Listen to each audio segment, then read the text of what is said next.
만성 폐쇄성 폐질환은 평소 생활 관리가 중요한 질환입니다. 무엇보다도 꼭 금연해야 됩니다. 40대 후반 남성이 내원하셨습니다.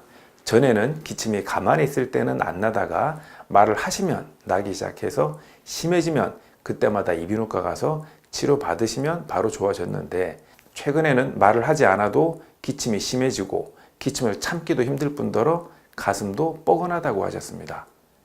흡연 경력이 20년이 넘으셨습니다. 검사를 해보셨냐고 했더니 내과에서 검사를 해보라고 했는데 안 하셨다고 합니다. 가까운 호흡기 내과에서 폐활량 검사 등을 해보시고 다시 내원하도록 하였습니다. 며칠 뒤 다시 오셨는데 만성 폐쇄성 폐질환 초기로 진단을 받으셨습니다. 만성 폐쇄성 폐질환은 늦게 발견되면 평생 호흡곤란과 심한 기침에 시달릴 수 있어서 굉장히 주의를 필요로 하는 질환입니다. 평소보다 만성 기침이 더욱 심해지면 꼭 호흡기 검사를 통해서 확인해야 하는데, 바쁘다고 시기를 놓치다 보면 만성 폐쇄성 폐질환으로 발전할 수 있습니다. 흡연이 주요 원인인 만성 폐쇄성 폐질환은 폐를 구성하는 기본 단위인 폐포가 파괴돼 호흡곤란과 기침이 생기는 질환입니다. 폐포는 몸에서 생긴 이산화탄소를 몸 밖으로 내보내고 밖의 산소를 몸 안으로 들여오는 교환 장소입니다. 이곳이 다 파괴되는 겁니다. 그래서 호흡곤란이 옵니다.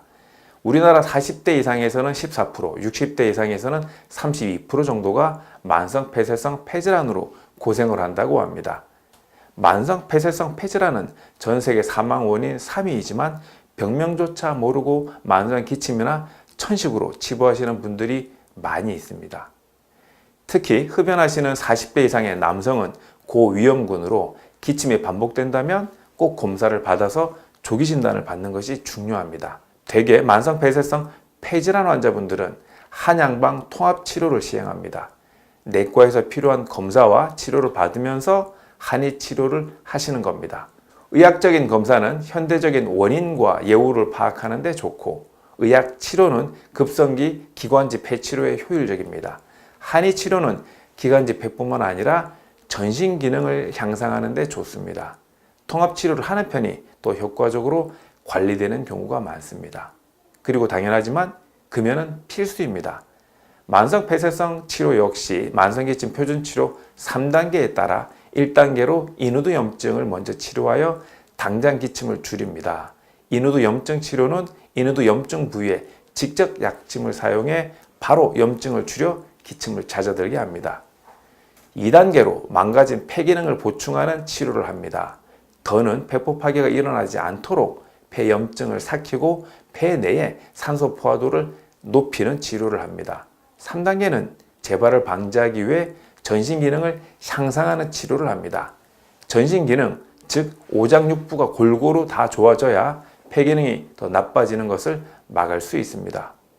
오래도록 만성 폐쇄성 폐질환으로 기침을 하게 되면 인후두 폐뿐만 아니라 안쪽의 심장과 횡격막을 둘러싼 근육과 장기 전체가 눈에 보이지 않게 조금씩 손상되어 만성 피로, 소화불량, 우울증, 두통 등 다양한 2차 증상이 동반되는 경우가 많이 있습니다. 따라서 이러한 2차 증상의 원인이 되는 손상된 전신 기능 치료도 추가로 받으셔야 합니다. 대개 한 달 정도 치료를 하면 기침이 먼저 잦아들고 숨이 덜 찹니다. 6달 정도 치료하면 기침이 반복되지 않고 호흡곤란도 잦아들게 됩니다. 다만 증상과 체질에 따라 호전되는데 더 오랜 기간이 걸리기도 합니다.